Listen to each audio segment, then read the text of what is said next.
నితిన్స్ తమ్ముడు pre release bus బాగానే maintain చేసింది. అది దిల్రాజుగారు ఇచ్చిన ఇంటర్వ్యూస్ వల్ల. అదే కాకుండా వేణు శ్రీరామ్ వకీల్ సాబ్ తర్వాత చాలా ఇయర్స్ గ్యాప్ తీసుకుని వస్తున్నారు.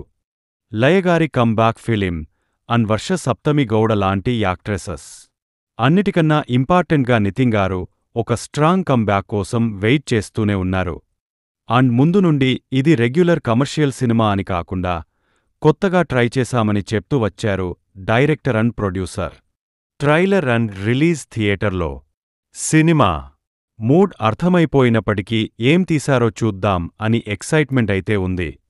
మరి వర్కవుట్ అయ్యిందో లేదో రివ్యూలో తెలుసుకుందాం.